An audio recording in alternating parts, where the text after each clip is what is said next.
నమస్కారం అండి గిరిధర్ గారు. నమస్తే అమ్మా. నమస్తే. సో గిరిధర్ గారు, అసీం మునీర్ చేసినటువంటి న్యూక్లియర్ వార్ థ్రెట్స్ ని మనం ఎలా చూడాలి అంటారు? అంటే భారత్ పై ఈ బెదిరింపులు ఎలాంటి ప్రభావం చూపించబోతున్నాయి? ఒకటి, ఇది ఈ రోజు మొదటిసారి చేసింది కాదు. చాలా కాలంగా వీడు న్యూక్లియర్ థ్రెట్ తోటే వాడు బతుకుతున్నారు. మా దగ్గర అణువస్త్రాలు ఉన్నాయి కాబట్టి మేము శివలింగం మీద తేలు లాంటి వాళ్ళం, మమ్మల్ని మీరు కొట్టలేరు అని మనల్ని బెదిరించి ఇంతకాలం మన దేశంలో ఉగ్రవాదం వాళ్ళు చేశారు, ఉగ్రవాద చర్యలన్నీ చేశారు. ఇప్పుడు ఆపరేషన్ సింధూర్ తర్వాత, ఎస్పెషల్లీ కార్గిల్ తర్వాత కూడా అర్థమైంది, బట్ ఆపరేషన్ సింధూర్ తర్వాత ఆ న్యూక్లియర్ బ్లాక్ మెయిల్ అనేది మనం కంప్లీట్ గా ఎక్స్పోజ్ చేసింది.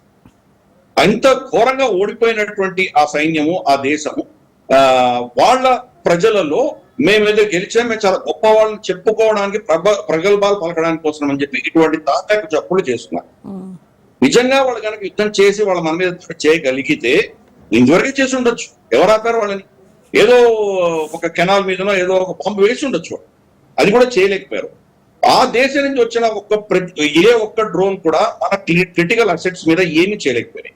ఏదో జమ్మూలో 4-5 పడి కొంత బిల్డింగ్స్ 2-3 డ్యామేజ్ అయినాయి, కానీ మన క్రిటికల్ అసెట్స్ అంటే మన డ్యామ్స్ కానీ, లేదా మన హైవేస్ కానీ, లేదా మన ఎయిర్ ఫీల్డ్స్ కానీ, మన ఆర్మీ స్థావరాలు కానీ, వేటికి కూడాను ఇంత గీత కూడా అంత బోర్ పెట్టి గీసినంత దెబ్బ కూడా మనకు తగలేదు. కాబట్టి వాళ్ళని కంప్లీట్ గా హ్యాండిల్ చేయగలిగిన కెపాసిటీ మనకు ఉన్నది. అందుకని ఈ ప్రగల్భాలని పొందుతున్నాడు. దీనికి చాలా ఆడియన్స్ ఉన్నారు. ఒకటి, తన దేశంలో ఉన్నటువంటి ఆడియన్స్, ఎందుకంటే తన దేశంలో చాలా ప్రశ్నలు పుడుతుంది. క్రమేపీ మనం ఎప్పుడైతే వాళ్ళని ఎలా కొట్టామన్నవి మనం ఎవిడెన్స్ చూపించడం మొదలు పెట్టామో, పైపెచ్చు మన ఎయిర్ ఫోర్స్ చీఫ్ సింగ్ గారు ఆయన చాలా క్లియర్ గా 5 ఎయిర్ క్రాఫ్ట్స్ మేము కొట్టేశాం, దాంట్లో వాళ్ళు పాకిస్తాన్ ఎయిర్ క్రాఫ్ట్స్, అలాగే వాళ్ళు ఏ వ్యాక్సిన్ కొట్టాము అని చెప్పి ఓపెన్ గా ఆయన చెప్పారు. ఇవన్నీ అయిన తర్వాత ఈ 6 నంబర్ ఎయిర్ క్రాఫ్ట్స్ మనం చూస్తే కనుక ఈవెన్ డొనాల్డ్ ట్రంప్ కూడా చెప్పారు 6 ఎయిర్ క్రాఫ్ట్స్ పడిపోయాయి అని చెప్పారు. ఆ 6 ఎయిర్ క్రాఫ్ట్స్ కూడా పాకిస్తాన్ అని మనం ఈ రోజు నిర్ధారించి మనం చెప్తున్నాము. కాబట్టి ఈ ప్రశ్నలకు సమాధానం చెప్పలేని పరిస్థితిలో ఈరోజు అసీం మునీర్ ఉన్నాడు. అందుకని ఈ ప్రగల్భ వాళ్ళ దేశంలో ప్రజల కోసం. 2, ఇంటర్నేషనల్ ఆడియన్స్ కి గతంలో కూడా వాళ్ళ నైజం ఎలాంటి అమ్మ, ఇక్కడ తల మీద గన్ను పెట్టుకొని మీరు నాకు పైసలు ఇవ్వకపోతే నన్ను నేను కాల్చుకుంటాను అని బెదిరించేటువంటి దేశం. అదే పరిస్థితి ఇప్పుడు కూడా చేస్తున్నాడు. మాకు మీరు పైసలు ఇవ్వకపోతే మా దగ్గర ఉన్న అణు అస్త్రాలు సగం ప్రపంచాన్ని పేల్చేస్తాం మేము అని చెప్పి బెదిరిస్తున్నాడు. అమ్మా అలాంటి పని చేయకమ్మా, చాలా మంచివాడివి, చిన్నపిల్లవాడివి, ఏదో తీసుకో, F-16 తీసుకో, ఏదో బాంబులు తీసుకో అని చెప్పి ప్రపంచం అంతా వాళ్ళకి మళ్ళీ ఏదో గిఫ్ట్లు ఇస్తారని చెప్పి ప్రయత్నం చేస్తుంది. ఇదే వాళ్ళ నైజం. పాకిస్తాన్ చాలా కాలంగా ఇదే చేస్తుంది. ఇప్పుడు అదే ప్రయత్నం మళ్ళీ మొదలుపెట్టింది. డొనాల్డ్ ట్రంప్ కి ఏంటంటే కనుక, డొనాల్డ్ ట్రంప్ భారతదేశాన్ని వంచుదామని ప్రయత్నం చేశాడు, మనం పొంగలేదు. కాబట్టి మనల్ని బెదిరించడానికి పాకిస్తాన్ వాడుకుంటున్నాడు. పాకిస్తాన్ మీద ఆయనకి ఎటువంటి ప్రేమ లేదు, ఏమీ లేదు. పాకిస్తాన్ వాళ్ళకి ఎందుకు పనికిరాదు. చైనాని అక్కడ రానికుండా ఉండడానికి కోసం వాళ్ళు పాకిస్తాన్ కొంత గొప్ప 4 మెతుకులు పడేస్తారు, కానీ అంతకుమించి ఏమీ లేదు. రేపు భారతదేశానికి అమెరికాకి ఏదో విధమైనటువంటి వాణిజ్య ఒప్పందం అంటూ జరిగితే పాకిస్తాన్ మళ్ళీ నట్టేట ఉంచేస్తుంది అమెరికా.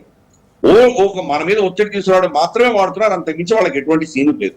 కాబట్టి ప్రస్తుతానికి ఆ అడ్వాంటేజ్ తీసుకొని ఈ ప్రగల్భాలు చెప్తున్నాడు. అంటే అది కూడా అమెరికాలో చేయడాన్ని ఎలా చూడాలంటారు? అంటే ట్రంప్ వ్యూహం ఏమై ఉండొచ్చు? అతనికి లాభం లేకుండా అయితే ఈ రకమైనటువంటి వ్యాఖ్యలు మునీర్ చేత చెప్పించాడు కదా. అంటే పాశ్చాత్య దేశంలో ఈ బెదిరింపులు చేస్తే కనుక మొత్తం యావత్ పాశ్చాత్య ప్రపంచం అంతా కూడా, వెస్టర్న్ ప్రపంచం అంతా కూడా భారతదేశం మీద ఒత్తిడి తీసుకొచ్చి మళ్ళీ ఆ ఇండస్ వాటర్ ట్రీని మళ్ళీ మనం పునఃస్థాపిస్తామని, వాళ్ళతో చర్చల్లో దిగాలని చెప్పి మన మీద మొత్తం ప్రపంచం ఒత్తిడి తీసుకురావాలని ఆ ప్రయత్నం చేస్తున్నాడు. ఆ డొనాల్డ్ ట్రంప్ కూడా అదే. ఎందుకంటే డొనాల్డ్ ట్రంప్ ఇప్పుడు ఏంటంటే, నేను మొత్తం 6 నెలల్లో 6 యుద్ధాలను ఆపాను నేను అన్నటువంటి ఒక పంథాలో వెళ్తున్నాడు. నాకు నోబెల్ ప్రైజ్ కావాలి అని చెప్పి చాలా పాపం తాతాలు ఆడుతున్నాడు. అందుకనే రేపు ఆగస్టు 15న వ్లాడిమిర్ పుటిన్ కూడా కలుస్తున్నాడు అలాస్కాలో. అలాగే భారతదేశం ట్రై చేశాడు. అసీం మునీర్ వాషింగ్టన్ లో ఉన్నప్పుడు, అతనికి విందు ఇస్తున్నప్పుడు మోదీ గారికి ఫోన్ చేసి, నువ్వు కూడా ఇక్కడ కలుద్దామన్నా. మోదీ గారికి తెలుసు అది ఏంటో. అక్కడికి వెళ్తే కనుక అసీం మునీర్ని, మోదీ గారిని ఇద్దరిని ఒక టేబుల్ మీద కూర్చోబెట్టి ఫోటో రిలీజ్ చేయాలని ట్రై చేశాడు డొనాల్డ్ ట్రంప్. మోదీ గారు దానికి ససేమిరా అని ఆయన తిరిగి వచ్చేసారు. కాబట్టి ఇప్పుడు కూడా అటువంటి ప్రయత్నం. ఈ బెదిరింపులతోటి వెస్టర్న్ ప్రపంచము, అమెరికా, నేటో వీళ్ళందరూ ఏం చెప్తారంటే, అంతటి రిస్క్ ప్రపంచం తీసుకోవడానికి సిద్ధంగా లేదు. కాబట్టి భారతదేశం ఎట్టి పరిస్థితుల్లో పాకిస్తాన్తో మాట్లాడాలి, ఇండస్ జలాలను వదిలిపెట్టాలి అన్న ఒత్తిడి మన మీద తీసుకురావడానికి కోసం ఈ ప్రగల్భాలని చేస్తున్నారు. నిజంగా చూస్తే అమ్మ ఆపరేషన్ సింధూర్ లో వాళ్ళ మీద దాడి చేయగలిగినటువంటి కెపాసిటీ ఎక్కడ ఉంది. న్యూక్లియర్ బాంబ్ డెలివరీ చేయాలంటే మనకు 3-4 విధాలుగా డెలివరీ చేయొచ్చు. 1 మిసైల్స్ కొట్టచ్చు, 2 ఎయిర్ క్రాఫ్ట్ తో వచ్చి డెలివరీ చేయొచ్చు, 3 షిప్లలో కొట్టచ్చు, 4 సబ్మరీన్ లో కొట్టచ్చు. 4 విధాలుగా మనం దాన్ని డెలివరీ చేయొచ్చు. దీంట్లో వాళ్ళు ఎయిర్ క్రాఫ్ట్స్ అన్ని కూడా వాళ్ళ ఎయిర్ క్రాఫ్ట్స్ వాళ్ళ ఫైటర్ ఎయిర్ క్రాఫ్ట్స్ అన్ని కూడా భారత సరిహద్దు నుంచి 300 కిలోమీటర్ల దూరంగా ఉన్నాయి. ఆ 300 కిలోమీటర్ల పరిధిలో రావడానికి భయపడ్డారు. తీసుకెళ్లి ఎక్కడో బలూచిస్తాన్ లోను ఖైబర్ పఖ్తూన్ఖ్వాలోనూ దాచిపెట్టారు. అవన్నీ ఇక్కడ ఉన్నవన్నీ మనం ధ్వంసం చేస్తాం. ఎందుకంటే S-400 రెడార్ కానీ మన ఆకాశ్ రెడార్ మిసైల్స్ కానీ S-400 మిసైల్స్ కానీ వీటి పరిధిలోనే ఉన్నాయి. అవి ఎగిరితే కనుక పేల్చి. కాబట్టి వాళ్ళు ఆ భయానికి అంత దూరం ఉన్నారు. కాబట్టి ఎయిర్ క్రాఫ్ట్ వచ్చేటువంటి పరిస్థితి లేదు. 2 ఆల్మోస్ట్ 2.5-3 గంటల లోపల వాడి 11 ఎయిర్ బేసెస్ అన్ని కూడా మనం ధ్వంసం చేయగలిగాం. ఒక్కసారి రన్వే కొట్టేస్తే కనుక అక్కడి నుంచి టేక్ ఆఫ్ కూడా అవ్వలేదు. ఇది కూడా ఎయిర్ క్రాఫ్ట్ టేక్ ఆఫ్ కూడా అవ్వలేదు. దాన్ని రిపేర్ చేయడానికి వాళ్ళకి 4-5 రోజులు 1 రోజులు పడుతుంది. కాబట్టి అంతవరకు వాళ్ళు ఏమీ చేయలేదు. కాబట్టి అది రిపేర్ చేసేంతప్పుడు మళ్ళీ కొట్టచ్చు. కాబట్టి వాళ్ళ ఎయిర్ ఫోర్స్ పని చేయదు. ఇది ఒకటి. రెండవది వాళ్ళ నేవీ అంతా కూడాను వాళ్ళ కరాచీ పోర్ట్ లో వాళ్ళు దాచుకున్నారు. యుద్ధం అంటూ వస్తే కనుక మనం 1-2 గంటలలో వాళ్ళ కంప్లీట్ నేవీని సర్వనాశనం చేయగలం.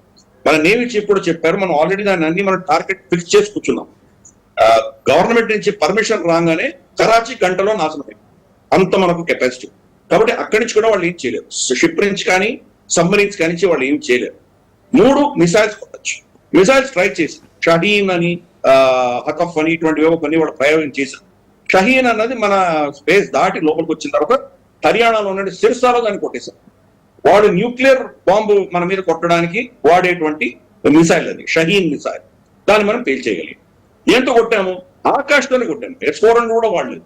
మనకు ఉన్నటువంటి ఇండిజినస్ ఆకాశంలో కొట్టాము. కాబట్టి వాడికి శాటిలైట్ లేదు. శాటిలైట్ ఇమేజ్ అంతా కూడా చైనా ఇచ్చి. ఇది మనం ఓపెన్ గా అన్ని ప్లాట్ఫామ్స్ లో చెప్పాము. మన సిడిఎస్ చెప్పారు, మన ఆర్మీ చీఫ్ చెప్పారు, అలాగే మనకు రక్షణ మంత్రి చెప్పారు, చాలా మంది చెప్పారు. చైనా వీళ్ళకి ఎటువంటి సపోర్ట్ ఇచ్చిందో మనం చెప్పాం. చైనాలో వెళ్ళి రాజ్నాథ్ సింగ్ గారు, తర్వాత మనకు జయశంకర్ గారు, అజిత్ దోవల్ గారు వెళ్ళినప్పుడు కూడా వాళ్ళకి చెప్పాము మనం, మీరు ఈసారి ఏమేం చేశారో మాకు అన్ని తెలుసు, పాకిస్తాన్ మీరు ఎటువంటి సమర్థన ఇచ్చారో మాకు బాగా తెలుసు అని వాళ్ళకి వార్నింగ్ ఇచ్చారు. అందుకనే ఈ రోజు చైనా మనతో మైత్రి పెంచుకునే దిశగా వాళ్ళు ప్రయత్నం చేస్తున్నారు. సరే మనం దాన్ని మర్చిపోండి, మనం అమెరికాని ఎదుర్కోవడానికి మన ఇద్దరు కలుద్దామని చెప్పి వాళ్ళు ప్రయత్నాలు చేస్తాం. కాబట్టి మనకు చైనా ఏం చేస్తుందో బాగా తెలుసు. రేపు నిజంగా పెద్ద యుద్ధం అంటూ జరిగితే, ఇదేదో 3 రోజుల్లో అయిపోయింది. యుద్ధం అనేది 3 రోజులే జరిగింది. మొదటి రోజు మనం వాళ్ళ స్థావరాలను కొట్టాం, టెర్రరిస్ట్ స్థావరాలను కొట్టాం. మిగతా 3 రోజులు యుద్ధం చేస్తాం. కాబట్టి ఇది కనుక ఇంకా కొన్ని నెలలు, కొన్ని వారాలు కనుక వెళితే కనుక చైనీస్ శాటిలైట్స్ మనం పేర్చగలం. ఆ కెపాసిటీ మన దగ్గర ఉంది. కాబట్టి చైనాగా వార్నింగ్ ఇచ్చాం. రేపటి రోజు పెద్ద వచ్చినప్పుడు మీరు పాకిస్తాన్ సమర్థిస్తే మేము మిమ్మల్ని చేస్తామని చెప్పి. న్యూక్లియర్ అటాక్ చేయడానికి మీకు నావిగేషన్ కావాలి. ఏ టార్గెట్ లో వెళ్ళాలి, ఎలా వెళ్ళాలి, శాటిలైట్ చెప్పాలి. శాటిలైట్ వాళ్ళకి లింక్ లేనప్పుడు వాళ్ళు ఎలా చేయగలరు, ఎలా యుద్ధం చేయగలరు. కాబట్టి ఈ కెపాసిటీ మన దగ్గర విపరీతంగా ఉంది. ఈరోజు పాకిస్తాన్ మనల్ని ఏమీ చేయలేదు. అందుకనే మోదీ గారు చాలా స్పష్టంగా చెప్పారు, ఆపరేషన్ సింధూర్ కాల్పులు మనం ఆపంగానే ఆయన ఇచ్చిన స్టేట్మెంట్ ఏంటంటే, న్యూక్లియర్ బ్లాక్ మెయిల్ మా దేశం మీద ఇంకా పని చేయదు అని చాలా స్పష్టంగా చెప్పారు. 2 state actors, non state actors అని వ్యత్యాసం చూడము అన్నారు.